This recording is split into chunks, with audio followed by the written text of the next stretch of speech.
पुंडलिका वरदे हरी विठ्ठल श्री ज्ञानदेव तुकाराम पंढरीनाथ भगवान की जय। माऊली ज्ञानेश्वर महाराज की जय। जगद्गुरु संत श्री तुकाराम महाराज की जय। संत शिरोमणी निळुबाराय महाराज की जय। अलंकापुरी पुण्यभूमी पवित्र जिथे नांदतो ज्ञान राजास पात्र तया आठविता महापुण्य राशी। नमस्कार माझा सद्गुरु ज्ञानेश्वरासी। नमो सद्गुरु तुकया ज्ञानदीपा। नमो सद्गुरु सच्चिदानंद रूपा। नमो सद्गुरु भक्त कल्याण मूर्ती। नमो सद्गुरु भास्करा पूर्ण कीर्ती। जयांचे केल्या स्मरण होय सकळ विद्येंचे अधिकरण। तेची वंदो श्रीचरण ते श्रीगुरूंचे नमस्कारून आता। तस्मात् शास्त्रं प्रमाणं ते कार्यो व्यवस्थितो। ज्ञात्वा शास्त्रविधानोक्तं कर्म कर्तुर्मिहर्हसि। माऊली महावैष्णव श्रीमंत श्री ज्ञानेश्वर भगवान आणि भगवान गोपाल श्रीकृष्णजींनी धर्मक्षेत्र कुरुक्षेत्रावर अर्जुनाला सांगितलेली श्रीमद भगवद्गीता, त्या गीतेचा 16वा अध्याय आणि 16व्या अध्यायामधील शेवटचा 24 नंबरचा श्लोक आजच्या या दुःखद प्रसंगी प्रवचन रूपी सेवेकरता निवडला। या श्लोकातून भगवंत शास्त्राबद्दल बोलतायत। मानवी जीवनामध्ये धर्म आणि शास्त्राला अनन्य साधारण असं महत्व आहे। मानवाला धर्माचं आणि शास्त्राचं अनुकरण अनिवार्य सांगितलं। तुमच्या माझ्या जीवनामध्ये धर्माचं पालन झालं पाहिजे, शास्त्राचं अनुकरण झालं पाहिजे, आणि या दोनही गोष्टी अनिवार्य आहेत। कारण मानवी जीवनामध्ये धर्म जीवनाला सुंदरता देतो आणि शास्त्र अचूकता आणतं। मानवी जीवनाला सुंदरता प्रदान करण्याचं काम, आदर्शता प्रदान करण्याचं काम धर्म करतो आणि मानवी जीवनामध्ये अचूकता आणण्याचं काम शास्त्र करतं। आणि जेव्हा जीवनामध्ये धर्म आणि शास्त्र या दोन्हींचंही आचरण होतं ना, तेव्हा जीवन उच्चभ्रत बनतं। आणि म्हणून हे अनिवार्य सांगितलं, मानवाला धर्माचं पालन करावंच लागेल, करणं उचित आहे आणि ते अनिवार्यच आहे। कारण धर्म फक्त मानवाला कळतो। धर्म म्हणजे काय हे फक्त आणि फक्त मनुष्याला समजतं, जनावरांना ते कळत नाही बर का। आणि म्हणून कुठंतरी जनावरांकडून धर्माची अपेक्षा नाही आहे, माणसाकडून धर्माची अपेक्षा आहे, माणसाकडून शास्त्राची अपेक्षा आहे। आणि म्हणून त्याचं अनुकरण तुम्ही आम्हाला करायला सांगितलं। धर्म म्हणजे काय, शास्त्र म्हणजे काय, या दोनही गोष्टी तुम्ही आम्हाला व्यवस्थित समजून घेणं गरजेचं आहे। कदाचित धर्म आणि शास्त्र या दोन्ही गोष्टी एकरूप आहेत असं जर आम्ही समजत असू तर कदाचित तो आमचा गैरसमज आहे। धर्म ही संकल्पना वेगळी आहे आणि शास्त्र ही संकल्पना वेगळी आहे। धर्म म्हणजे शास्त्र नाही आणि शास्त्र म्हणजे धर्म नाही, या दोन्ही गोष्टी भिन्न आहेत। धर्माला शास्त्र पूरक आहे, शास्त्राला धर्म पूरक आहे, ते एकमेकांशी संलग्न आहेत, पण धर्म आणि शास्त्र एकरूप नाही। तुम्ही सर्वजण जाणकार आहात म्हणून थोडस धर्म आणि शास्त्र या मुद्द्यावर बोलतोय। मग धर्म म्हणजे काय? गीतेमध्ये धर्म शब्द हा बऱ्याच वेळा आला। गीतेची सुरुवातच धर्म शब्दाने आहे। धर्मक्षेत्रे कुरुक्षेत्रे समवेता युत्सवा मामकः पांडवाश्चैव किम कुर्वत संजया। धर्मक्षेत्रे, धर्म या शब्दानं गीतेची सुरुवात आहे, बघा बरं का। मग धर्म शब्द गीतेमध्ये बऱ्याच वेळा आला, बऱ्याच वेळा. मग नेमका धर्म म्हणजे काय? तुम्ही आम्ही समजतो तो धर्म का? तुमच्या माझ्या मनामध्ये जी संकल्पना आहे धर्माबद्दलची, तो म्हणजे धर्म का? लहानपणापासून जेव्हापासून आमचा जन्म झाला तेव्हापासून आमच्या मनावर धर्म ही जी व्याख्या बिंबवली गेली किंवा ही संकल्पना जी तुमच्या माझ्या समोर मांडली गेली, तुमच्या माझ्या मनामध्ये रुजवली गेली, ती संकल्पना म्हणजे धर्म का? बघा बरं का. कारण या शब्दावर, या धर्म या शब्दावर आजकाल बरेच वाद आहेत, विवाद आहेत, युद्ध आहेत, संघर्ष आहेत धर्म या शब्दावर, बरोबर. म्हणून हा धर्म ही संकल्पना आम्हाला कळली पाहिजे, समजली पाहिजे. धर्म म्हणजे काय? नेमका धर्म कुणाला म्हणतात? आता मी धर्म हा शब्द उच्चारतोय ना, तर तुमच्या मनामध्ये एक शब्द नक्की रेंगाळला असेल, मी हिंदू आहे, बरोबर. मी धर्म शब्द उच्चारतोय ना, तुमच्या मनात 100% हा शब्द डोकावला असेल की मी हिंदू धर्माचा आहे, बरोबर. मग हिंदू हा धर्म आहे का? मुस्लिम हा धर्म आहे का? जैन हा धर्म आहे का? बौद्ध हा धर्म आहे का? यहुदी, ज्यू, पारसी, ख्रिश्चन हे धर्म आहेत का? बघा बरं का. आपल्याला अगदी बारकाईनं समजून घ्यायचं, प्रवचन आपल्याला आगळं वेगळं करायचं, नेहमीच ऐकायचं नाही आपल्याला. मग धर्म म्हणजे आपण जे आपल्या मनामध्ये बाळगून बसलेली जी काही संकल्पना आहे, ती संकल्पना म्हणजे धर्म आहे का? मी हिंदू आहे म्हणजे मी हिंदू धर्माचा आहे असं जे आपण छातीला हात लावून म्हणतो, मग हिंदू हा धर्म आहे का? बघा बरं का, हा प्रश्न आहे. बरीच माणसं म्हणतील हो हिंदू हा धर्म आहे, मुस्लिम हा धर्म आहे, बौद्ध हा धर्म आहे, ख्रिश्चन हा धर्म आहे, पारसी, यहुदी, जैन काय जगामध्ये जेवढे धर्म असतील ते सगळे काय आहेत? धर्म आहेत. परंतु धर्माची व्याख्या वेगळी आहे, धर्माची व्याख्या वेगळी आहे. धर्म म्हणजे काय? धर्माची काही गुणवैशिष्ट्ये आहेत, सर्व समावेशक असतो तो धर्म, सर्वांना सामावून घेतो तो धर्म. बघा बर का. मग जगामध्ये जेवढे काही धर्म आहेत त्यांच्या प्रत्येकाच्या विचारधारा या वेगवेगळ्या आहेत. संघर्ष काय आहेत तर विचारधारा वेगळी आहे. बघा बर का. तत्व वेगळी मांडली गेली, तत्व वेगळी मांडली, तत्व वेगळी असल्यामुळं, विचारधारा वेगळी असल्यामुळं आणि एकमेकांच्या विचारधारा एकमेकांना पटत नसल्यामुळं मानवामध्ये संघर्ष आहे. मग मला सांगा, धर्माची जर मूळ संकल्पना सर्व समावेशकता असेल तर तिथं संघर्षाचं काय कारण? मुद्दा कळतोय ना. जर सर्वांना सामावून घेणारा धर्म असेल तर तिथं संघर्ष होण्याचं काही कारण आहे का? भांडण होण्याचं काही कारण आहे का? युद्ध होण्याचं काही कारण आहे का? नाही ना. सगळ्यांना सामावून घेतो तो धर्म. ज्याच्या ठिकाणी दयाभाव आहे तो धर्म. ज्ञानेश्वर महाराज म्हणतायत, दया तेथे धर्मू, धर्म तेथे सुखागमू, सुखी पुरुषोत्तमू असे जैसा. दया तेथे धर्मू. धर्माची व्याख्या ज्ञानोबा राया करतात. जिथं दया आहे तिथं धर्म आहे आणि जिथं धर्म आहे तिथं दया आहे. जिथं दयाभाव नाही ना तिथं धर्म असू शकत नाही. ज्याच्या अंतःकरणामध्ये क्षमा, दया हे भाव नसतात ना, तो धार्मिक कसा म्हणावा? मुद्दा नीट लक्षात घ्या. आणि म्हणून दयाभाव, ज्ञानोबा रायांनी दया म्हणजेच धर्म सांगितला. म्हणजे एक लक्षात घ्या, धर्माची तत्व आणि धर्माचे सिद्धांत हे लवचिक असतात. धर्म हा माफ करतो. धर्माच्या ठिकाणी दयाभाव आहे, तो क्षमा करतो. लवचिक आहे धर्म, लवचिक. अनादी काळापासून धर्माची विचारधारा आहे.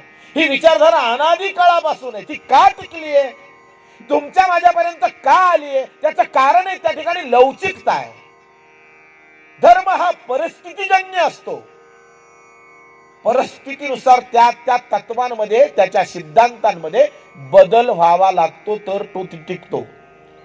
टिकावा असं वाटतं ना तर बदल होणं गरजेचं आहे, काळानुरूप. कारण विज्ञानातली माणसं असतील, डार्विनचा उत्क्रांतीवाद काय सांगतो की जर काळानुरूप बदललं नाही तर काळाच्या ओघात त्या वस्तूला, त्या व्यक्तींना, त्या जमातीला, त्या समुदायाला नष्ट व्हावं लागतं. काळानुरूप बदललं पाहिजे. डार्विनचा उत्क्रांतीवाद आहे. डायनासोर का गायब झाले? बदल घडला नाही. त्यांना प्रकृतीशी मिळतं जुळतं घेता आलं नाही. पूर्वी HMTची घड्याळ होती माणसांच्या हातामध्ये, ती चावीची. सकाळी उठलं की चावी द्यायची. आता ती घड्याळ दिसतात का कोणाच्या हातात? नाही दिसत. का? त्याच्यात बदल झाला नाही. आता इलेक्ट्रॉनिक घड्याळ आला तर HMT चावीची घड्याळ बाजूला पडली. का?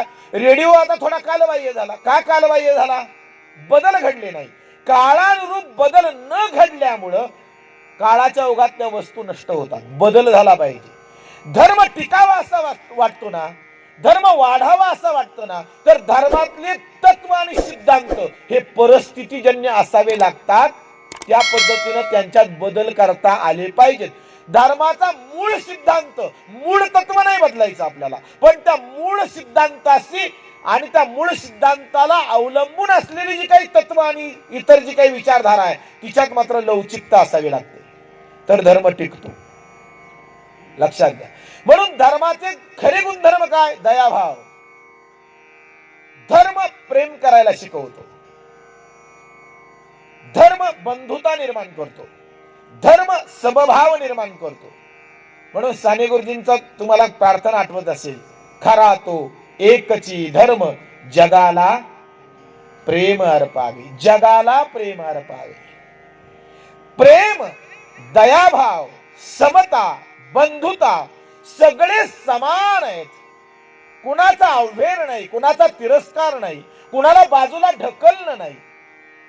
एच्यायावत मानव जात ही एकच आहे, या भावनेनं राहणं म्हणजे धर्म. मुद्दा लक्षात येतोय ना? मग तो अमेरिकेतला असू द्या, फ्रान्स मधला असू द्या, जपान मधला असू द्या, चीन मधला असू द्या, पाकिस्तान मधला कुठलाही असू द्या, माणूस इथून तिथून ज्या परमेश्वरानं तुम्हा आम्हाला बनवलं ते बनवत असताना त्यानं कुठला भेद केला नाही. आणि जन्माला घालताना सुद्धा त्यानं कुठला अमुक धर्मामध्ये जन्माला येताना आपण धर्म घेऊन जन्माला आलो नाही, हे लक्षात घ्या. जन्माला येताना आपण माणूस म्हणून जन्माला आलो, बरोबर. धर्म हा शिक्का नंतर लागला.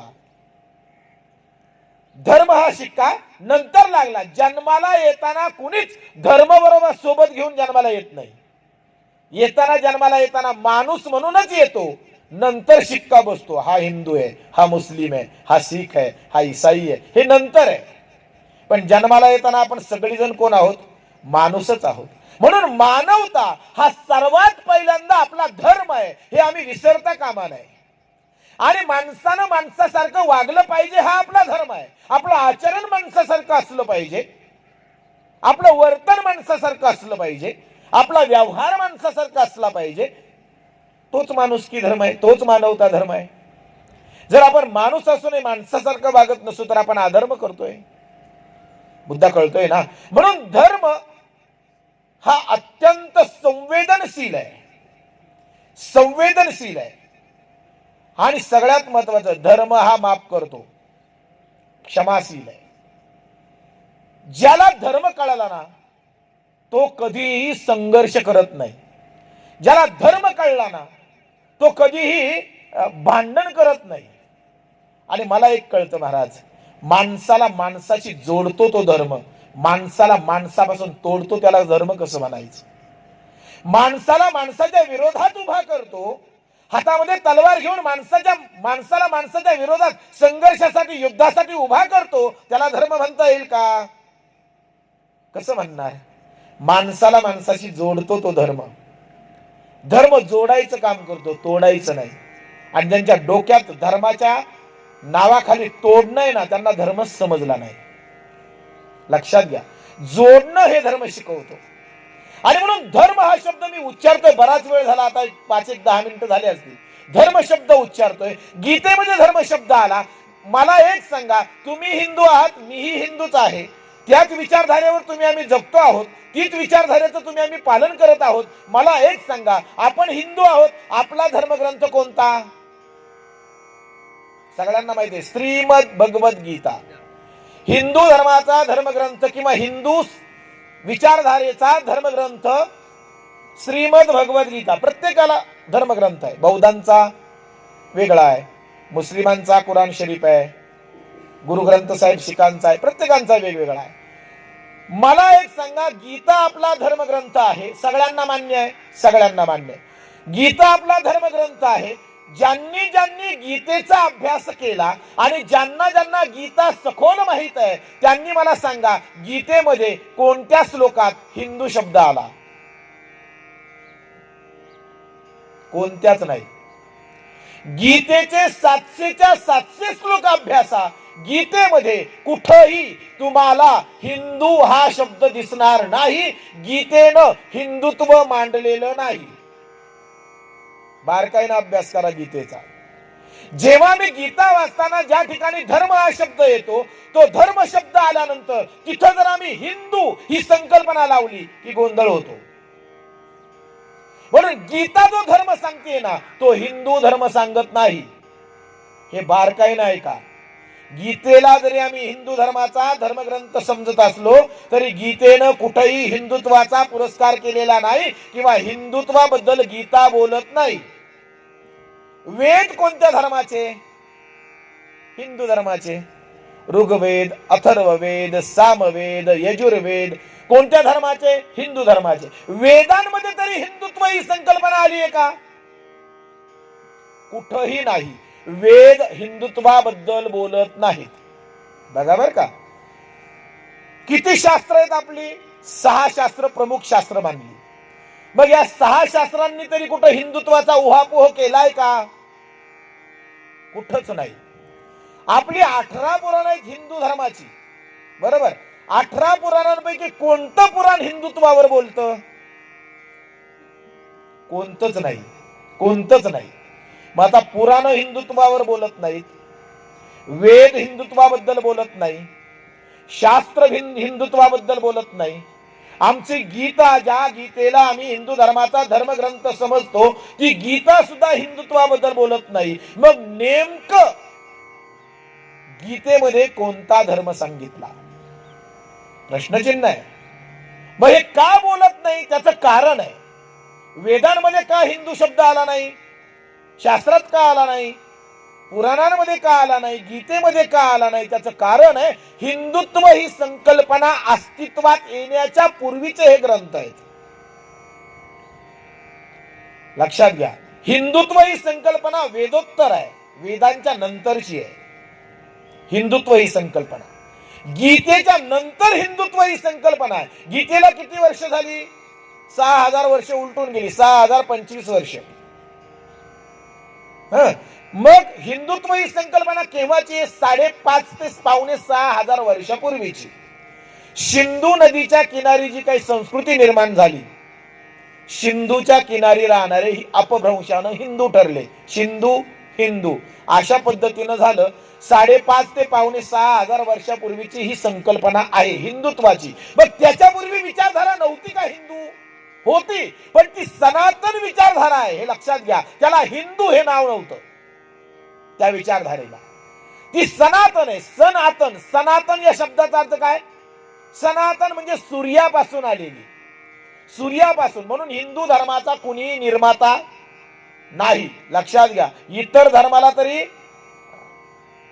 मग मुस्लिम धर्म पैगंबरांचा असेल, बौद्ध धर्म बुद्धांचा असेल, पण आमचा हिंदू धर्माला कोणी निर्माता नाही. तो अनादी आहे, सनातन आहे, सूर्यापासून आहे. आमच्या गीतेमध्ये या विचारधारेबद्दल सांगितलं. सूर्यानं मनुला, म्हणून ईश्वाकुला वगैरे जो काही ती विचारधारा पुढे चालत आली तेव्हापासून आहे. म्हणजे अनादी काळापासून आहे, अनादी काळापासून आतापर्यंत ती आमच्यापर्यंत आहे. म्हणजे कुठलाही उद्गाता नाही हिंदू धर्माला किंवा या विचारधारेला कुठला उद्गाता नाही. पण हिंदुत्व ही संकल्पना किती जुनी आहे? तर 5.5-5.25 वर्षापूर्वीचे. त्याच्या आधीचे वेद आहेत, त्याच्या आधीची गीता आहे, त्याच्या आधीची शास्त्र निर्माण झाली, त्याच्या आधी पुराण निर्माण झाली. त्याच्यामुळे त्यात हिंदू शब्द आलेला नाही. मग आता मला सांगा, गीतेनं जरी हिंदू शब्द उच्चारला नसला तरी गीता धर्म हा शब्द मात्र नक्की उच्चारते. उच्चारते की नाही? धर्म धर्म धर्म. अर्जुना धर्माचं पालन कर, अर्जुना धर्माचं पालन कर, अर्जुना धर्म टाकू नकोस. भगवान श्रीकृष्ण अर्जुनाला समजावतायत. मग कोणता धर्म सांगतायत भगवंत?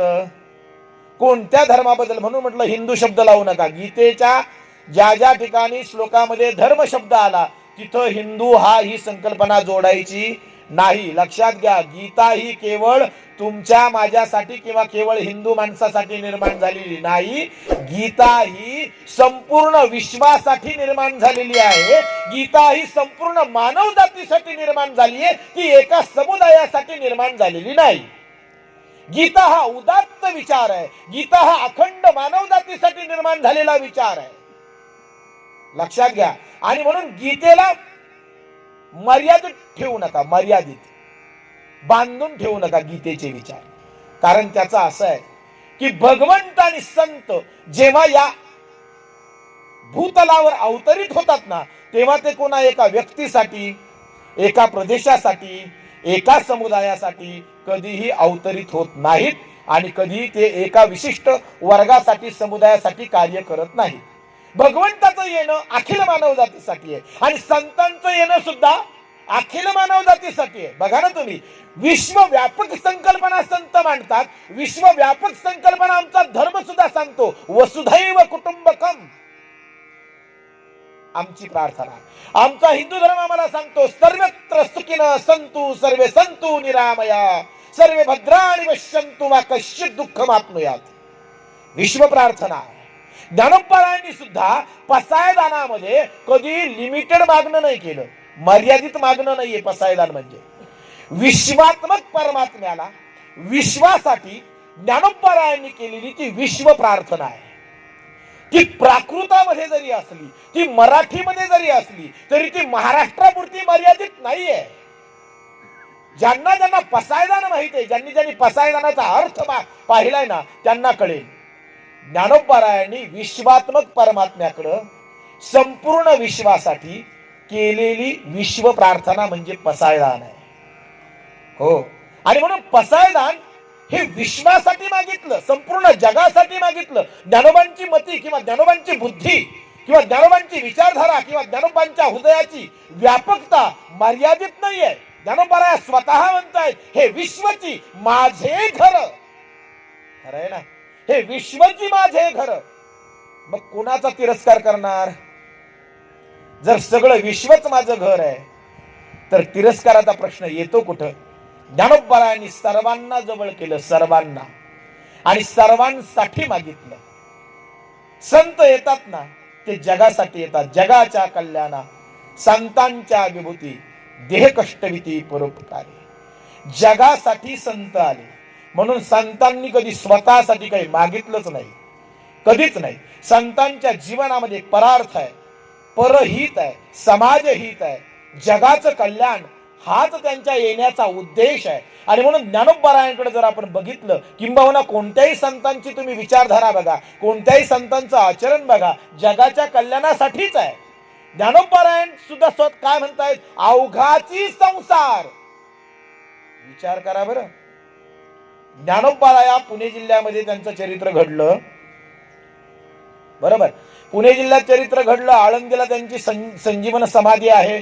मग ज्ञानोबाराय म्हणतात का अवघीच आळंदी सुखाची करीन? आळंदीपुरत बोलतायत? नाही ना. अवघची पुणे सुखाचं करीन? नाही ना. अवघाची महाराष्ट्र? नाही ना. अजून व्यापक आहे. अवघाची हिंदुस्तान, अवघाची भारत? नाही. अवघाची संसार सुखाचा करीन. मग त्यांनी तिथं पाकिस्तान, चायना वगैरे त्यावेळेस नसतील कदाचित हे देश, पण बघितलं का या गोष्टींचा विचार केला का त्यांनी? नाही. अवघाची संसार सुखाचा करीन आनंदे भरीन तिन्ही लोकी. जगानं त्रासलं, जगानं पिडलं, जगानं गांजलं, मारलं, झोडलं, शिव्या दिल्या, अपमानित केलं, पण तरी माझ्या ज्ञानोबांनी कधीही कोणाविषयी तिरस्कार व्यक्त केला नाही, कधी कोणाविषयी क्रोध प्रकट केला नाही. ज्ञानेश्वरीच्या 9000 ओव्या अभ्यासा, कुठेही तुम्हाला अपशब्द दिसणार नाही. ज्ञानोबाराया म्हणजे आपल्या डोंगरांमधून जो निसर्ग निर्झर निघतो ना, असा खळाळता, असा सुंदर, शुद्ध, सात्विक असा निर्झर आहे विचारांचा झरा आहे माझा ज्ञानोबा. आणि म्हणून साऱ्या जगाला ज्ञानोबारांनी व्यापकता शिकवली. मला सांगायचंय का यातून की सगळेच संत हे जगासाठी येतात, ते एका समुदायासाठी येत नाहीत. ज्ञानोबाला केवळ आळंदीपुरते नाहीत, केवळ महाराष्ट्रापुरते नाहीत, केवळ भारतापुरते नाहीत, ते साऱ्या जगाचे. हे संतांमध्ये भेद आम्ही केले, चोखोबायांचे, गोरोबात्यांचे, हे भेद आम्ही केले. तुकोबात्यांचे, ज्ञानोबायांचे नाही, ते कुणाचे नाही, ते सगळ्यांचेच आहेत. ते अखिल जगताचे आहेत. त्यांचा विचार जगासाठी आहे, त्यांचं येणं जगासाठी आहे. म्हणून भगवंत आणि संत हे विश्व कल्याणासाठी येतात, जगामधल्या इच्छायावत मानव प्राण्यांच्या हितासाठी, कल्याणासाठी ते कार्य करतात. आणि म्हणून भगवान श्रीकृष्णांनी जेव्हा गीता सांगितली ना, तेव्हा गीता सांगताना भगवंतांच्या डोळ्यासमोर केवळ आणि केवळ अर्जुन होता, अशी जर आमची भूमिका असेल तर तो आमचा गैरसमज आहे. कारण भगवंतांनी केवळ अर्जुनालाच गीता सांगितली असं जर आम्ही म्हणतोय तर आम्ही गीतेच्या विचारांना मुकतोय. गीता फक्त अर्जुनाला सांगितली नाही. आम्ही फक्त म्हणतो गीता कुणी सांगितली? भगवंतांनी सांगितली. कुणाला सांगितली? अर्जुनाला सांगितली. आमचा काही संबंध आहे का? बघा ना तुम्ही, माणसं म्हणे काय नाही हो, म्हणाले भगवंतांनी सांगितले अर्जुनाला. का? अहो म्हणाले मोह निर्माण झाला, माया निर्माण झाली, आपलेच आपतेष्ट, आपले स्वकीय बघितले आणि अर्जुनानं युद्धाला नकार दिला, धनुष्य खाली टाकून दिलं, रडत बसला. मग त्याच्या अंतःकरणामध्ये निर्माण झालेला अज्ञान, निर्माण झालेला अविवेक, तो बाजूला करण्यासाठी भगवंतांनी गीता सांगितली, मोहमायेपासून अर्जुनाला दूर करण्यासाठी. आणि त्या योगे अर्जुनाची मोहमाया, अर्जुनाचा अज्ञान दूर झालं, अर्जुन युद्धाला उभा राहिला, गीतेचं काम संपलं. असं जेव्हा आम्ही म्हणतो ना, तेव्हा समजायचं आम्ही गीतेच्या विचारांपासून दूर गेलो. गीता ही केवळ अर्जुनाला सांगितलेली नाही, तर गीता ही तुमच्या माझ्यासारख्या प्रत्येक अर्जुनासाठी सांगितली. भगवंतांना माहिती आहे आता एकच अर्जुन माझ्या समोर आहे, परंतु कलियुग सुरू झाल्यानंतर, द्वापार संपेल आणि कलियुग जेव्हा सुरू होईल ना, तेव्हा कलियुगामध्ये पावलोपावली अर्जुन असणार आहे, जो मोहानं मायेनं ग्रस्त असेल, ज्याच्याजवळ अविवेक असेल, अज्ञान असेल. अशा प्रत्येक अर्जुनाला प्रत्येक वेळी भगवंत समोर येऊन सांगू शकत नाही. आणि म्हणून तुमच्या माझ्यासारख्या प्रत्येक अर्जुनाला गीता आहे. म्हणून गीतेमध्ये कोणता धर्म सांगितला ते बारकाईने ऐका. आम्ही या गोष्टी समजून घेतल्या पाहिजे. धर्म हा आम्हाला गीता सांगताना जो मर्यादित लिमिटेड संकल्पना तुमच्या माझ्या मनामध्ये आहे ना, ती संकल्पना गीता मांडत नाही. म्हणून मी मगाशी सांगितलं की धर्म व्यापक आहे, व्यापक विश्वव्यापक आहे. संपूर्ण मानव जातीला पुरून उरणारा धर्म आहे, संपूर्ण मानव जातीला सामावून घेणारा धर्म आहे. मग धर्म म्हणजे काय? पुन्हा गीतेकडे येऊया. भगवंत म्हणतायत अर्जुना, धर्माचं पालन कर, धर्म टाकू नकोस बाबा. कारण धर्मापासून विन्मुख झालास तर इहलोक सोड, परलोकी सुद्धा तुला स्थान नाही. आणि म्हणून धर्माचं पालन कर. मग आता कोणत्या धर्माचं पालन करायला सांगतायत? थोडस आपण मर्यादित जाऊ, कारण पुढे अजून शास्त्र या विषयावर मला थोडं मांडायचं. मग कोणता धर्म? अर्जुन रणांगणामध्ये जेव्हा आलाय ना, तेव्हा त्याच्या खांद्यावर धनुष्य आहे, तो रथामध्ये आहे, तो एक क्षत्रिय म्हणून युद्धभूमीवर उतरला. बरोबर? मग क्षत्रिय म्हणून युद्धभूमीवर उतरल्यानंतर अर्जुनाचं कर्तव्य काय? रणामध्ये पाठ दाखवणं, शत्रूला पाठ दाखवणं हे क्षत्रियाचं कर्तव्य आहे का? रणांगणामध्ये मरण जरी आलं तरी ते हितावह सांगितलं क्षत्रियांसाठी. खरं आहे ना? वीरगती जर प्राप्त झाली तरी चालेल, पण कधीही क्षत्रियानं रणांगणामध्ये शत्रूला पाठ दाखवू नये, हे त्याचं कर्तव्य आहे. लढता लढता मरण आलं तरी चालेल. आणि अर्जुन तर पाठ दाखवतोय. मग भगवंत म्हणतात अर्जुना, हे धर्मयुद्ध आहे आणि ही संधी पुन्हा पुन्हा चालून येणार नाही. तुला आज धर्माच्या बाजूने लढायला मिळतंय. धर्माचा विजय घडवून आण अर्जुना, तू माध्यम आहेस. म्हणून अर्जुना, पाठ फिरवू नकोस, धर्माचं पालन कर. म्हणजे काय? तुझ्या कर्तव्यांचं पालन कर. म्हणून एक लक्षात घ्या, गीतेमध्ये धर्म शब्द आलाय ना, तो कर्तव्य कर्म या समान अर्थानं आलेला आहे. गीतेमध्ये जो धर्म शब्द आलाय ना, तो धर्म शब्द कर्तव्य कर्म हे समीकरण आहे. तुम्ही आम्ही सुद्धा तुमच्या माझ्या जीवनामध्ये अनेक भूमिका पार पाडत असतो. बघा ना, सकाळी उठल्यापासून संध्याकाळी झोपेपर्यंत तुम्ही आम्ही अनेक भूमिकांमधून जीवन जगतो. जेव्हा आम्ही आमच्या पत्नीच्या समोर असू ना, तेव्हा पती ही आपली भूमिका आहे. जेव्हा आपण आईच्या समोर असू ना, तेव्हा मुलगा किंवा मुलगी ही आपली भूमिका आहे.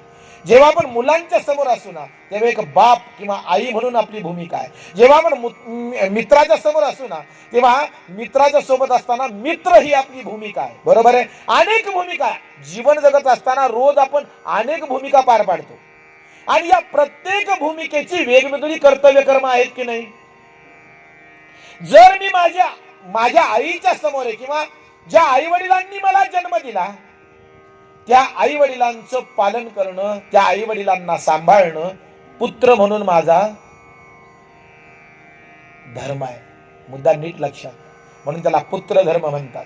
आणि जो आई वडील सांभाळत नाही त्याला आपण आधर्मी म्हणतो. काय रे म्हणाले आधर्मी येतो का? अरे आई बापांकडे बघत नाही रे. मग आधर्मी का ठरला? कारण त्यानं धर्म सोडला. कोणता? आई वडील सांभाळणे. ज्या स्त्रीनं हातात हात दिला तिचं माहेर सोडलं, तिचे आई वडील सोडले, तिचं गणगोत सोडलं, आपल्या हातात हात दिला, सोबत आली, सुखदुःखांमध्ये सहभागी झाली, त्या अर्धांगीचा त्या पत्नीचा सांभाळ करणं पती म्हणून आपला धर्म. मी धर्म सांगतोय बरं का. पती म्हणून त्याला पती धर्म म्हटलं, पत्नी धर्म म्हटलं. खरं आहे की नाही? ज्या भूमिकेत ज्या मुलांनी आपल्या पोटी जन्म घेतला त्या लेकरांचं संगोपन करणं आणि ती लेकरं आपल्या पायावर आपलं जीवन व्यवस्थितपणे जगू शकतील, सक्षमपणे ते त्यांचं जीवन जगू शकतील ही सामर्थ्य त्या मुलांमध्ये निर्माण करणं पिता म्हणून आपला धर्म आहे. मी धर्म सांगतोय. गीतेमध्ये हा धर्म सांगितला. तुमची कर्तव्य करा तोच तुमचा धर्म आहे.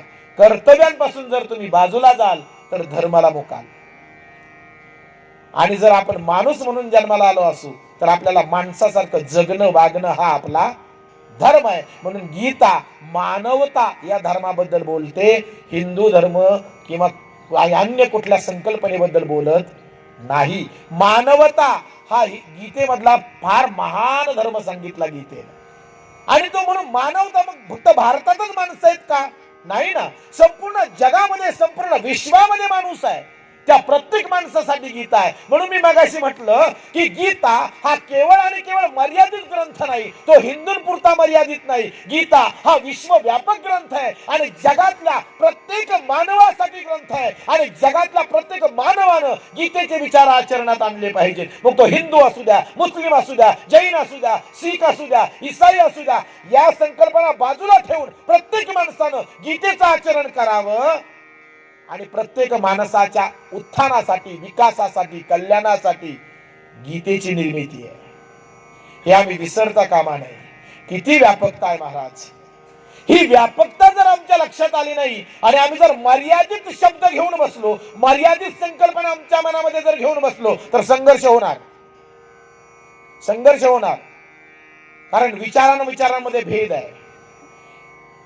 आज बॉर्डर का आखल्या गेल्या हे लक्षात घ्या. विचार एक नाहीत म्हणूनच बॉर्डर आखल्या गेल्या ना. आज सैन्य का समोरासमोर उभा आहे? कशासाठी? का संघर्ष आहेत? का युद्ध आहेत? जगामध्ये का माणूस माणसाच्या विरोधात का उभा आहे? विचार जुळले नाही की संघर्ष होतो. आणि म्हणून एकच विचार असला पाहिजे माणसाचा, मी माणूस आहे आणि मला माणसासारखं जगायचंय, वागायचंय. संघर्ष होण्याचं काही कारण येत नाही. आणि जिथं संघर्ष आहे तिथं जो माणूस संघर्ष करायला उभा राहतो ना धर्माच्या नावाखाली, त्याला धर्मच कळला नाही महाराज. तुमचं काय मत आहे? ज्याला धर्म कळला ना तो संघर्ष नाही करत, तो युद्धाला उभा नाही राहत. त्याला माहित आहे सगळे समान आहेत, सर्व सारखे आहेत.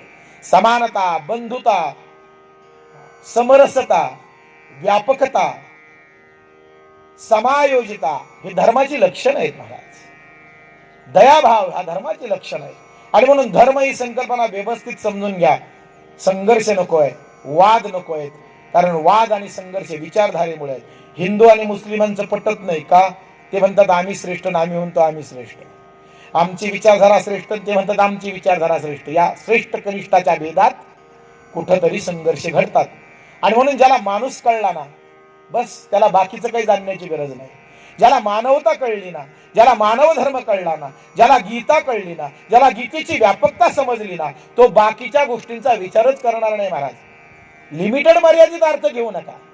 अहो माणूसच आहे तो, अमेरिकेतला असू द्या किंवा जपान मधला असू द्या किंवा इंग्लंड फ्रान्स मधला किंवा चीन पाकिस्तान मधला असू द्या, माणूस तो माणूसच आहे.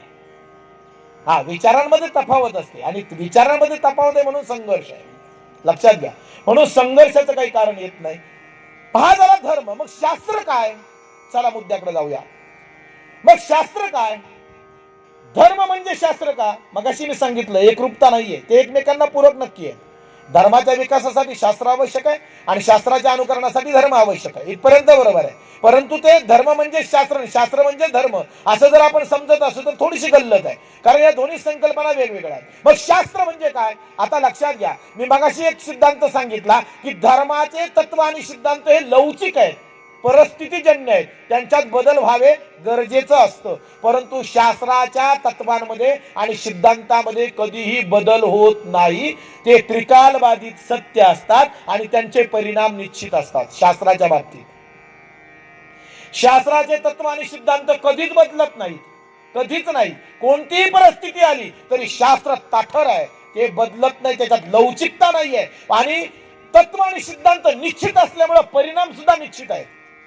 कोणतंही शास्त्र घ्या, कोणतंही घ्या, मग ते भौतिकशास्त्र घ्या, जीवशास्त्र घ्या, रसायनशास्त्र घ्या, खगोलशास्त्र घ्या, योगशास्त्र घ्या, ज्योतिषशास्त्र घ्या, सांख्यशास्त्र घ्या, कोणतंही शास्त्र घ्या, तत्व आणि सिद्धांत निश्चित आहेत म्हणून परिणाम सुद्धा निश्चित आहे.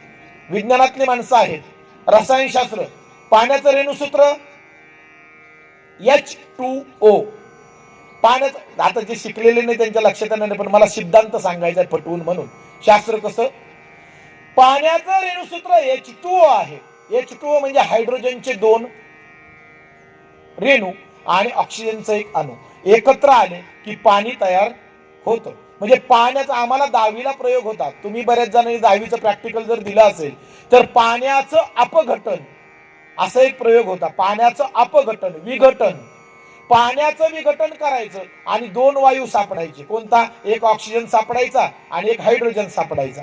एका चंचू पात्रामध्ये ऑक्सिजन असायचा, एका चंचू पात्रामध्ये हायड्रोजन असायचा, बरं का. अपघटन केल्यावर मग आम्हाला विचारलं गेलं पाणी कशापासून तयार झालं. म्हटलं हायड्रोजन आणि ऑक्सिजन या 2 वायूंपासून पाणी तयार झालं. बघा बरं का. मग पाण्यात काय आहे? हायड्रोजन आणि ऑक्सिजन. आता हा प्रयोग तुम्ही 5000 वर्षापूर्वी केला असता तरी काय मिळालं असतं? हायड्रोजन आणि ऑक्सिजन. आता केला काय मिळेल? हायड्रोजन आणि ऑक्सिजन. अजून 5000 वर्षांनी करा, काय मिळेल? तत्व बदललं, सिद्धांत बदलला नाही बदललं, परिणाम बदलला नाही बदलत. एक लक्षात घ्या, सूर्याचं जागेवर स्थिर असणं आणि त्याच्या भोवती ग्रहगोलांचं फिरणं हे अनादी काळापासून आहे. ठीक आहे, तेव्हापासून फिरतायत की नाही? बदल घडलाय, गतीत बदल झालाय? नाही झाला, होत नाही, होणार नाही. झाला तर मानवजात सुद्धा नष्ट होऊ शकते, विश्व नष्ट होऊ शकतं, होत नाही. बघा ना तुम्ही, सगळे ग्रह घड्याळाच्या दिशेनं फिरतात, एकच ग्रह असा आहे शुक्र, तो घड्याळाच्या विरुद्ध दिशेनं फिरतो. पण कधी त्यांनी त्यांची कक्षा सोडली नाही. खगोलशास्त्र, ज्योतिषशास्त्राचे नियम निश्चित आहे, योगशास्त्र नियम निश्चित आहे. ज्या पद्धतीने तुम्ही साधना कराल त्या पद्धतीने तुम्हाला परिणाम दिसतील. तत्व आणि सिद्धांत निश्चित असतात आणि म्हणून शास्त्राच्या बाबतीत कधीही चूक करू नये. शास्त्र सांगेल, एक लक्षात घ्या, धर्म माफ करतो, शास्त्र कधीच कुणाला माफ करत नाही. शास्त्राच्या ठिकाणी माफी नसते, धर्म माफ करतो, धर्म क्षमाशील आहे. म्हणून मी मगाशी सांगितलं, ज्ञानोबराय म्हणतात दया तेथे धर्मो. दया हा धर्माचा स्वभाव आहे, परंतु शास्त्र मात्र कधीच कुणाला माफ करत नाही, कधीच नाही. शास्त्राच्या बाबतीत चूक झाली की त्याच्या परिणामांना सामोरं जायचं. तिथं नो एक्सक्यूज, नो माफी, तिथं क्षमा नाही शास्त्राच्या बाबतीत. तुम्हाला उदाहरण देतो म्हणजे तुमच्या लक्षात येईल.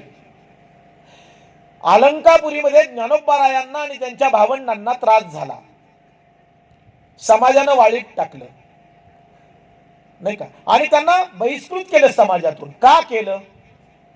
का केलं? काय चूक होती माऊलींची? काय चूक होती निवृत्तीनाथ दादांची, सोपान काकांची, मुक्ताईची? काय चूक होती? काहीच नाही. त्या लेकरांची चूक काहीच नाही, पण तरी समाजानं त्यांना बाहेर टाकलं की नाही? कशामुळे टाकलं?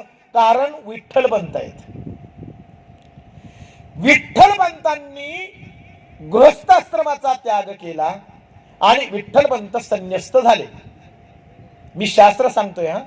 विठ्ठलपंतांनी संन्यास आश्रम स्वीकारला, गृहस्थाश्रमाचा त्याग करून रुक्मिणीला म्हणाले, रुक्मिणी, माझं मन संसारात रमत नाही, संसार मी करू शकत नाही, तेव्हा मला संन्यास घेण्याची परवानगी दे.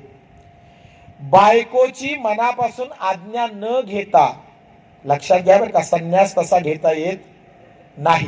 गृहस्थाश्रमातून व्यवस्थित, त्याला आपण म्हणतो ना रिटायरमेंट घेऊनच मगच पुढच्या आश्रमात प्रवेश करता येतो. बायकोची मनापासून आज्ञा न घेता विठ्ठलपंत संन्यस्त झाले. नंतर पुन्हा रुक्मिणीनं श्रीपाद स्वामींना प्रार्थना केली, कारण श्रीपाद स्वामींच्याच आश्रमामध्ये चैतन्य नावानं विठ्ठलपंत होते, त्यांचे शिष्य बनून. रुक्मिणी मातेनं विनंती केली आणि विनंतीनंतर श्रीपाद स्वामींनी चैतन्याला पुन्हा आळंदीला पाठवलं विठ्ठलपंतांना आणि सांगितलं की जा, तुझी पत्नी तुझी डोळ्यात प्राण आणून वाट बघतीये आणि तू संन्यासी झालायस, जा पुन्हा गृहस्थाश्रम स्वीकार. कुणाची आज्ञा आहे? गुरूंची आज्ञा आहे. जा पुन्हा गृहस्थाश्रम स्वीकार, पुन्हा संसार कर. विठ्ठलपंत पुन्हा संन्यास आश्रम सोडून गृहस्थाश्रमी झाले की नाही? आणि मग तिथून पुढे खरी समाजानं विठ्ठलपंतांना बाजूला केलं. का बाजूला केलं? एका संन्याशाला गृहस्थाश्रम स्वीकारण्याची परवानगी शास्त्र देत नाही. लक्षात घ्या, ही चूक शास्त्राची आहे. विठ्ठलपंतांना त्रास झाला त्याचं कारण आहे शास्त्र, त्याचं कारण शास्त्र आहे. विठ्ठलपंतांनी धर्माचं पालन केलं. जेव्हा गुरु त्यांना आज्ञा करत होते की जा पुन्हा माघारी जा आणि पुन्हा संसार कर, हे जेव्हा विठ्ठलपंतांना त्यांचे गुरु सांगत होते, तेव्हा विठ्ठलपंतांच्या ठिकाणी द्विधा मनस्थिती होती. द्विधा, त्याला आपण म्हणतो ना, आता काय करावं? संन्यास सोडावा, गृहस्थाश्रमी व्हावं, की संन्यस्तच होऊन राहावं, या मनस्थितीत. परंतु त्या ठिकाणी विठ्ठलपंतांनी फक्त आणि फक्त धर्माचा विचार केला. कारण गुरूंची आज्ञेचं पालन करणं हा शिष्याचा धर्म आहे की नाही? धर्म आहे ना. त्या ठिकाणी विठ्ठलपंतांनी धर्माचं पालन केलं, त्यांनी धर्माला महत्व दिलं. म्हणून एक गोष्ट लक्षात ठेवा, इथं बसलेले सगळेजण, काहीही झालं आणि कोणतीही परिस्थिती आली तरी धर्माचा त्याग करू नका. एक वेळ शास्त्राच्या दृष्टीने तुमच्याकडून चूक होऊ शकते बर का. शास्त्र चुकलं तर त्रास होईल, पण धर्म सोडला तर अधोगती होईल, नाश होईल. शास्त्राच्या चुकीनं त्रास होतो, पण धर्म सोडला तर नाश होतो, विनाश घडतो. म्हणून धर्म कधी सोडायचा नसतो. विठ्ठलपंतांनी धर्माचं पालन केलं, पण शास्त्राच्या दृष्टीनं ते चुकीचं आहे. शास्त्र तसं सांगत नाही. शास्त्रानं म्हणजे मानवी जीवनाला 4 आश्रम सांगितले. 4 आश्रम: ब्रह्मचर्य आश्रम, गृहस्थाश्रम, वानप्रस्थाश्रम आणि संन्यास आश्रम. मानवी जीवन 100 वर्षांचं आहे. ऐकतायत सगळे? मानवी जीवन 100 वर्षांचं आहे. म्हणजे शतगणिले, आता नाही राहिले 100, आता 60 सरासरी झाले. आता 60 वर्ष जगलं तरी माणसं म्हणतील लय जगला हो, है ना. हा, सरासरी 60 आलं, 70 आयुर्मान आलं माणसाचं. पण शतगणिले 100 वर्षांचं आयुष्य मानवाला सांगितलं. या 100 वर्षांची विभागणी केली. 25 25 25 25. पहिले 25 वर्ष ब्रह्मचर्य आश्रमाला, मधले 25 वर्ष गृहस्थाश्रमाला, त्याच्यानंतरचे 25 वर्ष वानप्रस्थाला आणि शेवटचे 25 वर्ष संन्यास आश्रमाला. अशी 100 वर्षांची विभागणी आहे मानवी जीवनाची. गृहस्थाश्रमामध्ये त्याची ब्रह्मचर्य आश्रमामध्ये ब्रह्मचर्य आश्रमाची कर्तव्य कर्म आहेत. गृहस्थाश्रमाला त्याची कर्तव्य कर्म सांगितली, वानप्रस्थाला त्याची कर्तव्य कर्म आहेत आणि संन्यासाला त्याची कर्तव्य कर्म सांगितली. प्रत्येक आश्रमामध्ये त्याची कर्तव्य बदलत जातात. ब्रह्मचर्य आश्रमामध्ये विद्यार्जन करणं, ज्ञानार्जन करणं, आपलं जीवन आपण सक्षमपणे जगू शकू. आणि गृहस्थाश्रमामध्ये प्रवेश केल्यानंतर आपल्याला गृहस्थाश्रम पेलवला पाहिजे ही क्षमता आपण आपल्या स्वतःमध्ये निर्माण करावी, ती ब्रह्मचर्यामध्ये. आणि वयाच्या 25 नंतर त्यानं गृहस्थाश्रम स्वीकारावा.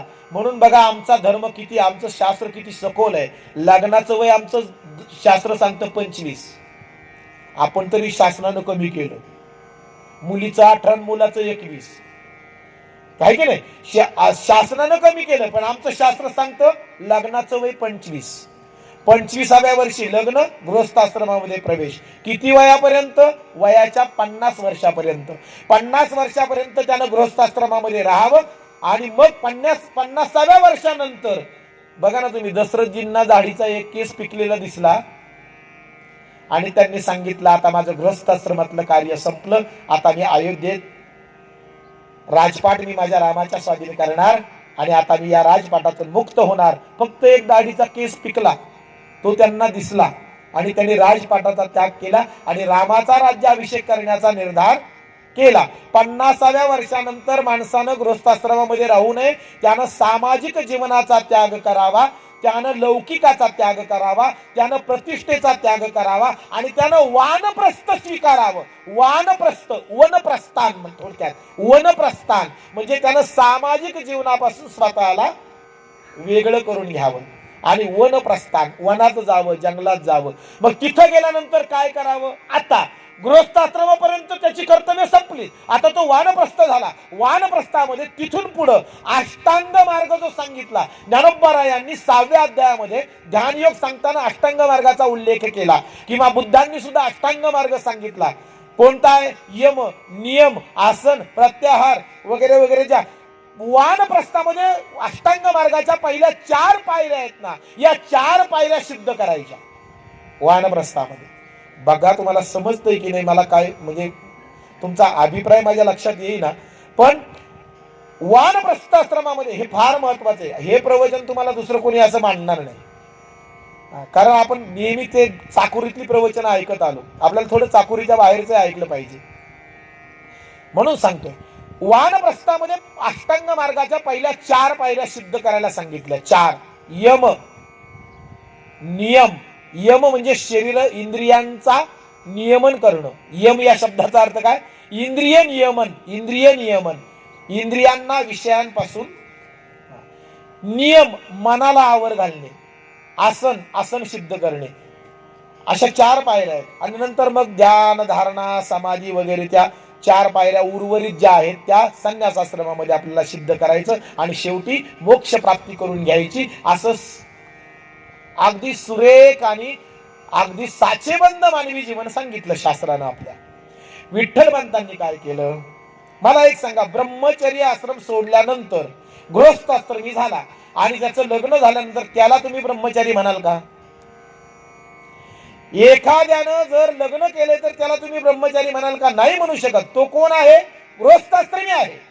मग आता एखाद्यानं गृहस्थाश्रम सोडला आणि तो संन्यस्त झाला, संन्यासी झाला, तर त्या संन्याशानं पुन्हा गृहस्थाश्रम स्वीकारणं तुम्हाला मान्य आहे का? तुमचं बोला, विठ्ठलपंतांचं राहू द्या. आज जरी एखाद्या संन्याशानं जर परत लग्न केलं, आजच्या काळात एखाद्या संन्याशानं जर लग्न केलं तर माणसं चर्चा करतात, समाज चर्चा करतो. काय म्हणाले माणसं आहेत, काय कलियुग आलंय, अरे तुला जर लग्नच करायचं होतं तर संन्यासी कशाला झाला, करतात ना चर्चा माणसं. काय म्हणाले? हो कलियुग आहे. अहो म्हणाले काय संन्यासी सुद्धा लग्न करायला लागले. आता चर्चा होते तर मग आत्ताच्या काळात संन्याशानं लग्न केलेलं आम्हाला मान्य नाही. 750 वर्षापूर्वी कसं मान्य असेल? किंवा 750 वर्षापूर्वी विठ्ठलपंतांनी संन्यास सोडला आणि ते पुन्हा गृहस्थाश्रमी झाले, कसं मान्य होईल समाजाला? आज आम्ही संन्यासानं लग्न केलेलं मान्य करत नाही, त्या काळात कसं मान्य होईल? आणि म्हणून त्यावेळचा धर्म आणि त्या काळामध्ये जाती व्यवस्था, समाज व्यवस्था एवढी भीषण होती. कुठंतरी एका विशिष्ट वर्गाचा एकाधिकार समाजावर निर्माण झाला होता, धर्मावर निर्माण झाला होता. शास्त्र धर्म जाणण्याचा अधिकार सर्वसामान्यांना नव्हता. त्या काळामध्ये अशी चूक किंवा अशी गोष्ट घडणं हे फार फार फार कठोर मानलं गेलं. आणि म्हणून विठ्ठलपंतांना त्याच्या मोबदल्यात कोणती शिक्षा झाली? देहांत प्रायश्चित्ताची. साधी गोष्ट नाही महाराज. केवळ संन्यास सोडला आणि गृहस्थाश्रम स्वीकारला तर पैठणच्या धर्मसभेमध्ये विठ्ठलपंतांना देहांत प्रायश्चित्त सुनावलं गेलं. एवढा मोठा गुन्हा मानला जायचा. आधार कुठं सापडला नाही. आणि ज्ञानोबारायांना आणि त्यांच्या भावंडांना पोरकं व्हावं लागलं. आणि नुसतं पोरकच नाही तर महाराज साऱ्या समाजानं आई वडील गेल्यानंतर सुद्धा ज्ञानोबारायांचा आणि त्यांच्या भावंडांचा छळ केला. आतोनात छळ झाला. 4-4 दिवस ती लेकरं उपवाशी राहिली. 4-4 दिवस, 5-5 दिवस पाण्यावर जगली, इंद्रायणीच्या पाण्यावर. कशामुळे एवढा त्रास? मला एकच सांगायचंय, शास्त्राच्या दृष्टीनं झालेली चूक. विठ्ठलपंतांची काय, अहो महाराज विठ्ठलपंत एवढे, ज्यांच्या पोटी अवतार पांडुरंगा होतो त्यांचं सामर्थ्य काय सांगावं महाराज. रुक्मिणी माता आणि विठ्ठलपंतजी सर्वसामान्य नव्हते महाराज. ज्यांच्या पोटी ज्ञानियांचा राजा अवतरित होतो, ज्यांच्या पोटी कैवल्याचा पुतळा अवतरित होतो, त्यांचं सामर्थ्य काय असेल महाराज. तरी देखील त्यांना त्रास झाला, कारण शास्त्र. म्हणून एक लक्षात घ्या, धर्म कधीही माफ करतो, शास्त्र कधी माफ करत नाही. आणि म्हणून या ठिकाणी सांगितलं, तस्मात शास्त्रम प्रमाणम ते कार्याकार्यो व्यवस्थितो. हा श्लोक आहे. तस्मात शास्त्रम प्रमाणम, शास्त्र हे प्रमाण आहे, ते डावलणं कधीही उचित नाही. शास्त्र सांगेल तर ते राज्य ही तृण मानावं. शास्त्रानं सांगितलं तर राज्याला गवताच्या काडीप्रमाणे समजून त्याचा त्याग करावा. म्हणून राजा हरिश्चंद्रजींनी स्वप्नात दान केलेलं राज्य प्रत्यक्षात विश्वामित्रांच्या स्वाधीन केलं. केलं ना. दान कसं केलं? स्वप्नात केलं. राजा हरिश्चंद्रजींनी आपल्या राज्याचं दान स्वप्नात केलं विश्वामित्रजींना, स्वप्नामध्ये. दुसऱ्या दिवशी राजा हरिश्चंद्रजी सिंहासनावर बसले, दरबार भरलाय, मंत्रीगण बसले. आणि राजा हरिश्चंद्रांच्या दरबारामध्ये विश्वामित्रजी आले. हे राजा, सिंहासनावर बसण्याचा तुझा अधिकार नाही. हरिश्चंद्र राजांनी विचारलं, का? रात्रीचं स्वप्न आठव राजा. हे राज्य तुम्हाला दान केलंय, दान. आणि दान केलेल्या वस्तूवर अधिकार नसतो, शास्त्र आहे. दान केलेल्या वस्तूवर अधिकार नाही सांगता येत. आणि म्हणून बापानं जेव्हा मुलीचं दान केलं ना, कन्यादान, तेव्हा त्या बापाचा त्या मुलीवरचा अधिकार संपला. नातं नाही संपलं, अधिकार संपला. जेव्हा तो बाप त्या मुलीला सासरी आणायला जातो ना, तेव्हा हात जोडून जावं लागतं. सासरच्या माणसांना विनंती करावी लागते, पाठवतं का 4 दिवस लेकीला? जर सासरच्या माणसांनी पाठवलं तर त्या बापाला आपल्या लेकीला आणता येतं. सासरची माणसं म्हणली नाही जमणार, कामं लई पडल्यात, कांदा इकडं काढायचं राहिलं, इकडं पाणी द्यायला कोण नाही शेताला, तुम्ही पोरीला घेऊन चालला, तो म्हणले नाही जमणार पाठवायला. मग तो बाप म्हणतो का पाठवत नाही? पाठवावं लागेल, माझी पोर आहे, नेणार आहे मी. असं जर तो बाप म्हणला तर ती म्हणतील मग कायमचीच घेऊन जा, परत काय पाठवू नका. नाही नाही नाही ना आणता येत बळजबरीनं. का? कारण त्या लेकीचं त्यानं काय केलंय? दान केलंय, दान, कन्यादान. म्हणून दान केलं की त्या ठिकाणी अधिकार संपला. राजा हरिश्चंद्रजी शास्त्र जाणत होते, त्यांना रात्रीच्या स्वप्नाची आठवण झाली आणि ते सिंहासनावरून उठले. राज्य विश्वामित्राजींच्या स्वाधीन केलं, वल्कल परिधान केली, तारामती आणि आपला पुत्र रोहिदासाबरोबर त्यांनी वनवासामध्ये निघून जावं. प्रभू रामचंद्रजी शास्त्र जाणत होते. प्रभू रामचंद्रजींनी सांगितलं, वचन पालन करणं, वचनाचं पालन. माझ्या बापानं जी वचनं दिलीत त्या वचनांचं पालन करणं पुत्र म्हणून माझं जर कर्तव्य असेल तर मी वल्कल परिधान करीन. प्रभू रामचंद्रजींनी राज्याचा त्याग केला, वल्कल परिधान करून वनवासामध्ये गेले. शास्त्र कठीण आहे महाराज. शास्त्राच्या ठिकाणी कधी कुणालाही माफ होत नाही. म्हणून जीवन जगत असताना एक वेळ शास्त्राचं पालन करण्याची वेळ आली तर ते जरूर करा. शास्त्र डावलू नका, कारण तंत्र, मंत्र आणि यंत्र कधीच कुणाला माफ करत नाही, कधीच नाही. तंत्र, मंत्र आणि यंत्र माफ करत नाहीत. त्यांच्या ठिकाणी चूक झाली ती झाली. आणि म्हणून ज्या काही गोष्टी आम्हाला शास्त्रानं सांगितल्या त्या गोष्टी आम्ही जेवढं शक्य आहे तेवढं पालन केलं पाहिजे. शास्त्र एवढं सूक्ष्म आहे महाराज, एवढं सूक्ष्म आहे की त्याच्याबद्दल मानवाच्या साध्या साध्या गोष्टींबद्दल शास्त्र सांगतंय. अगदी साध्या जेवावं कसं याचं सुद्धा शास्त्र आहे, बसावं कसं याचं सुद्धा शास्त्र आहे, बघावं कसं याच्याबद्दल सुद्धा शास्त्र नियम सांगतं. चालावं कसं याच्याबद्दल सुद्धा शास्त्र नियम सांगतं. बघा ना तुम्ही, खाली पाहून चालला तर बरं, शास्त्र पालन करणं किती कठीण आहे. खाली पाहून चाललं तर माणसं म्हणते त्यांनी काहीतरी गुन्हा केलाय. वर पाहून चालव तर ठेस लागून पडण्याची भीती. नाकाच्या समोर चाललं तर माणसं म्हणतात काय हा अभिमानी ना अहंकारी नाही का. मग आता चालायचं कसं. जेवणाचं सुद्धा शास्त्र आहे बघा. जेवावं कसं, कसं जेवावं. टेबलावर बसून चप्पल घालून जेवावं कसं, शास्त्र काय सांगतं. आपली भारतीय पद्धती काय सांगते बघा ना तुम्ही. आपली पूर्वीची पद्धती काय. पाहुणा जर घरी आला तर आपण जेवायला काय, पाट समोर ताट, बरोबर. पाटावर पाहुण्याला बसवायचं आणि समोर पक्वान्नाचं ताट ठेवायचं. पण ही पद्धत शास्त्र सांगतंय का. मला एक सांगा, ताट पाटावर की आपण पाटावर जेवताना आपला एक श्लोक आठवत असेल. कोणता. अन्न हे पूर्ण ब्रह्म, उदर भरण नो हे जाणीजे यज्ञ. वदनी कवळ घेता नाम घ्या श्रीहरीचे, सहज हवन होते नाम घेता फुकाचे. जीवन करी जीवितबा अन्न हे पूर्ण ब्रह्म, उदर भरण नो हे जाणीजे यज्ञ कर्म. मग अन्न हे पूर्ण ब्रह्म आहे तर ब्रह्म श्रेष्ठ की आपण.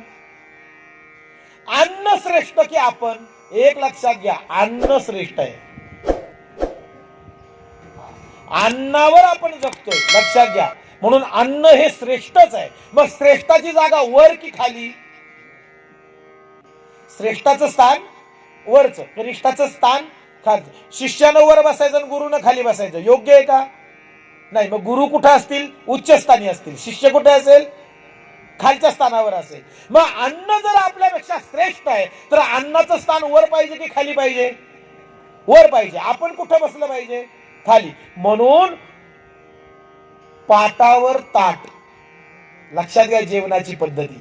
पाटावर ताट आणि आपण मात्र जमिनीवर मांडी घालून बसावं, रांगोळी काढावी, पाणी फिरवावं.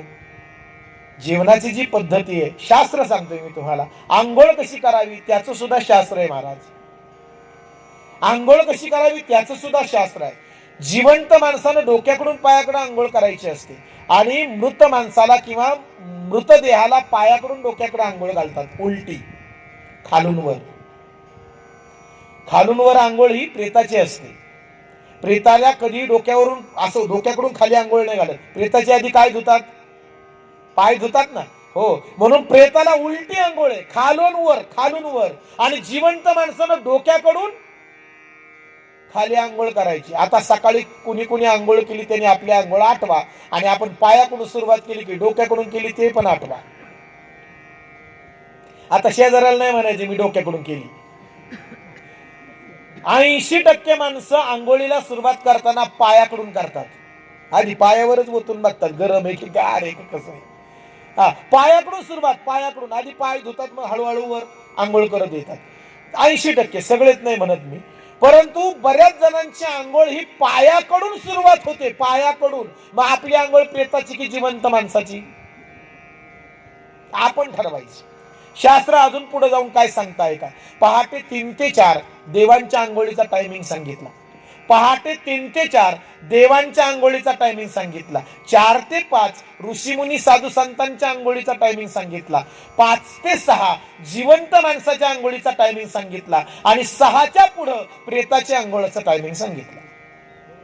आपली आंघोळ कोणत्या टायमिंग मध्ये मोडते आपण आपलं मी शास्त्र सांगतो. याच्यात मी म्हणत नाही की तुम्ही पहाटे उठूनच आंघोळ करा, ज्याला 12ची सवय त्यानं 12 वाजता करा, माझं काही म्हणणं नाही. परंतु शास्त्र मी तुमच्या समोर सांगतोय. शास्त्र किती सूक्ष्म आहे, किती सूक्ष्म शास्त्र आहे की आंघोळीचे टायमिंग सुद्धा सांगितले. टाइम कोणत्या टाइम मध्ये कोणाची आंघोळ. पहाटे 3ला ब्रह्ममुहूर्त सुरू होतो की नाही, त्या ब्रह्ममुहूर्ताला देवादिकांच्या आंघोळीला सुरुवात होते. पहाटे 3 ते 4, 4 ते 5 ऋषीमुनी साधू संतांच्या आंघोळ. पहा कुंभमेळ्यामध्ये स्नानाला केव्हा सुरुवात होते. 5 ते 6 या कालावधीमध्ये जिवंत माणसानं आंघोळ करायची आणि 6च्या पुढे प्रेताची आंघोळ असते.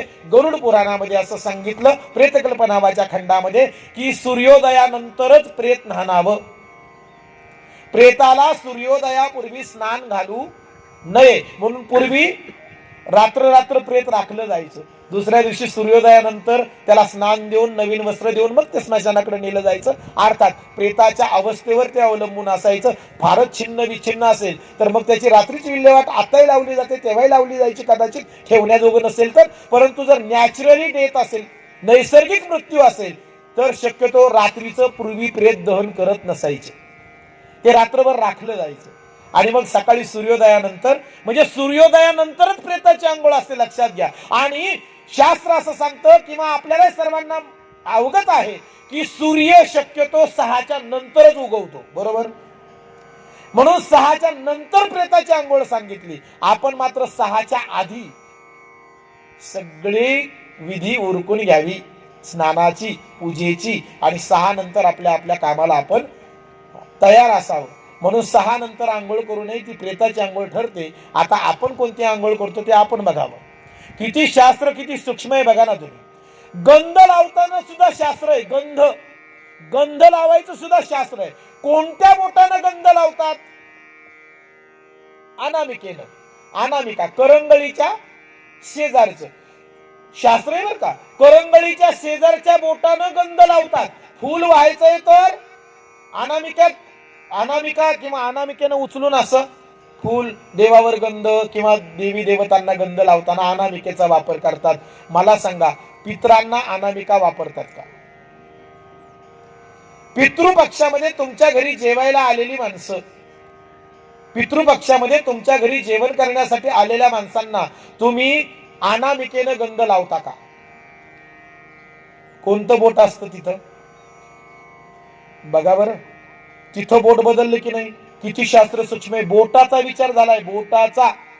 शिवाय शास्त्र एवढं सूक्ष्म आहे की देवी देवतांची पूजा हळदी कुंकवानं होते, पितरांची पूजा हळदी कुंकवानं होतच नाही. शास्त्र सांगते हळदी कुंकवानं कधीच पितरांचं पूजन करू नये. म्हणून पिंडावर कधी हळदी कुंकू वाहू नये किंवा मृत व्यक्तीच्या फोटोवर कधी हळदी कुंकू वाहू नये. कारण ती पितर आहेत आणि पितरांचं पूजन हळदी कुंकवानं करणं हा शास्त्र विरोधी प्रकार सांगितला. तिथं शास्त्र विरोध मानला गेला. शास्त्र संकेत नाहीये तो. म्हणून पितरांचं पूजन कधीही हळदी कुंकवानं होत नाही. म्हणून तुमच्या घरी पितृपक्षामध्ये जेवण करायला आलेले जे असतात ना, त्यांना सफेद गंधच लावतात, हळदी कुंकू लावत नाही. खरं आहे ना. सफेद गंध, वाटीभर गंध कालवतात की नाही? सफेदच गंध लावला का कुंकू लावलं? तुम्ही लग्नाला जेवायला जा, साखरपुड्याला जेवायला जा, वाटीभर कुंकू कालवतात की नाही? असा ठसठशीत कुंकवाचा टिळा लावतात. पण पितराचं जेवण करायला आलेल्यांना कधीही कुंकू लावत नाही. का? कारण ती पितर आहेत आणि पितरांचं पूजन कधीही हळदी कुंकवानं होत नाही. शास्त्र आहे. बघा ना शास्त्र किती सूक्ष्म आहे. आणि म्हणून या सगळ्या गोष्टींचा विचार जर केला तर मानवी जीवनामध्ये अत्यंत क्षुल्लक आणि अति किरकोळ कर्मांमध्ये सुद्धा शास्त्रानं नियम ठरवून दिले. किती वेळ घ्यायचंय? थांबायचं असल्यावर सांगा. शास्त्रानं नियम ठरवून दिले. ते शास्त्राचे नियम पालन करणं आम्हाला अगदी अनिवार्य सांगितलेलं आहे. तुम्ही आम्ही किती शास्त्राचं पालन करतो. म्हणून या ठिकाणी ज्ञानोबराया सुद्धा फार सुंदर बोलतात. या कारणे पै बापा जयाथी आपली कृपा, तेने वेदांची निरोपा आन न कीजे. वेदांनी जे सांगितलं, शास्त्रांनी जे सांगितलं, आन न कीजे. वेदांची आज्ञा कधी मोडू नये, शास्त्राज्ञा कधी मोडू नये, कारण त्याचा त्रास आहे. म्हणून ज्ञानोबराया म्हणतात, पतीची या मता अनुसरोनी पतिव्रता, अनयासे आत्महिता भेटीची ते. पतिव्रतेनं पती आज्ञा पालन करावी, पातिव्रत्याचं पालन करावं. आणि असं जर केलं तर ती स्वाभाविकपणे तिच्या हिताच्या ठिकाणी, आत्महिताच्या ठिकाणी ती पावते. तिचं ती शास्त्र आहे. तिचा तो त्या गोष्टीचं पालन तिनं केलं पाहिजे. ना तरी स्त्री गुरु वचना दिठी देतू जतना, शिष्य आत्मभुवना माझी पैसे हे असो आपुला ठेवा. हाता अथी जरी यावा तरी आदरे, जेवी दिवा पुढा कीजे. तैसा आशिषान ही पुरुषार्था, जो गोसावी हो म्हणे पार्था, तेने स्मृती माथा बैसने घेणे. श्रुती स्मृतींची उल्लंघन करू नये, शास्त्राचं उल्लंघन करू नये. म्हणून तस्मात् शास्त्रम प्रमाणम, ते कार्यो व्यवस्थितो. म्हणजे ज्ञानोबाराया सुद्धा शास्त्राला किती महत्व देतात हे तुम्ही आम्ही जाणलं पाहिजे, हे तुम्ही आम्ही ओळखलं पाहिजे. आजकाल शास्त्राचं पालन करणारे, धर्माचे पालन करणारी माणसं समाजामध्ये कमी झाली. समाजातून धर्म कुठंतरी आज कालबाह्य होत चालला, शास्त्र कुठंतरी कालबाह्य होत चाललं आणि त्याचा परिणाम कुठंतरी विकृती समाजामध्ये निर्माण झाल्या आणि अघटित घटना समाजामध्ये घडायला लागल्या. त्याचं कारण आहे, जेव्हा समाजातून धर्म बाजूला जातो ना, तेव्हा समाजामध्ये विकृती निर्माण होतात, तेव्हा समाजामध्ये अपघटित घडतं, अघटित घडतं. त्याचं कारण हे धर्म नाही. आणि जिथं धर्माचं पालन आहे ना, तिथं अघटित घडण्याचं काही कारण येत नाही. रामराज्याला रामराज्य का म्हणतात?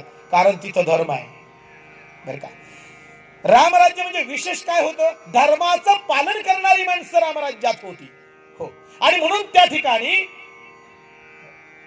ठिकाणी रामराज्याची संकल्पना म्हणजे धर्म पालन करणारी माणसं आहेत त्या ठिकाणी, बरोबर. रामराज्य म्हणजे असं काही वेगळं काही असं काही नव्हतं.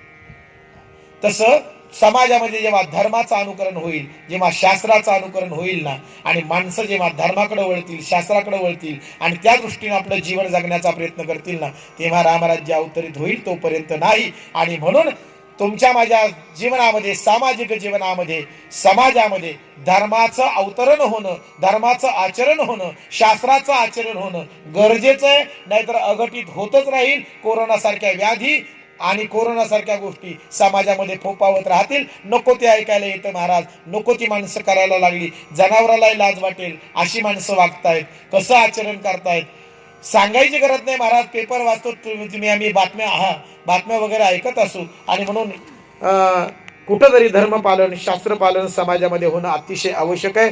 ते झालं तर खऱ्या अर्थानं तुमचं माझं जीवन सुखाकडे वाटचाल करू लागेल. आणि म्हणून तुमच्या माझ्या जीवनामध्ये तुम्हा आम्हाला जर सुख हवं असेल, समाधान हवं असेल, तर शास्त्रपालन आणि धर्माचं पालन अनिवार्य सांगितलं. म्हणून या श्लोकामध्ये माऊली सुद्धा म्हणतायत, ज्ञानोबाराया सुद्धा म्हणतायत, भगवान श्रीकृष्ण म्हणतायत, तस्मात् शास्त्रम प्रमाणम ते कार्यो व्यवस्थितो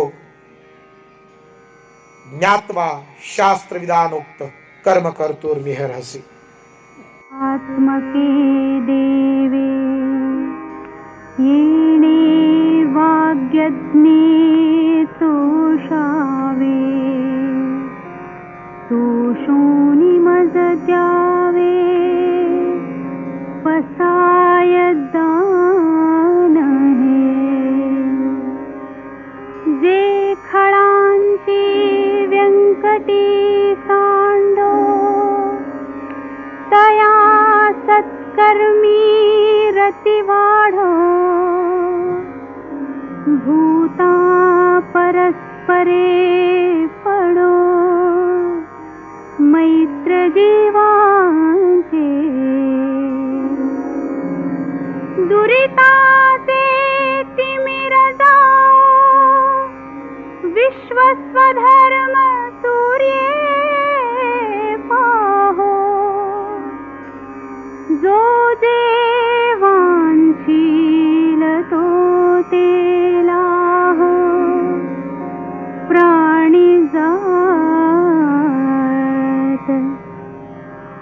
वर्षत सकळ मंगळी,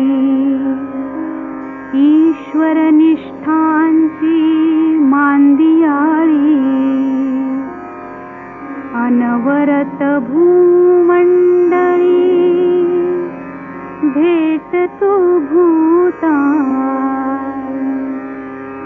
चला कल्पतरूंचे आरव, चेतना चिंतामणींचे गाव. बोलते जे अर्णव पियुषाचे.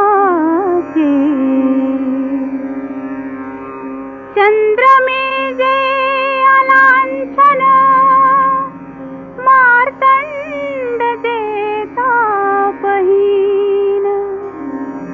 ते सर्वाही सदा सज्जन,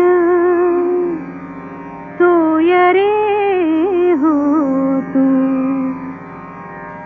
किंबहुना सर्व सुखी पूर्ण होनी तिही लोकी भजिजो आदि पुरुषी अखंडित आणि ग्रंथोपजीविये विशेषी लोकीये दृष्टादृष्ट विजये हो आवे जी येथ म्हणे श्री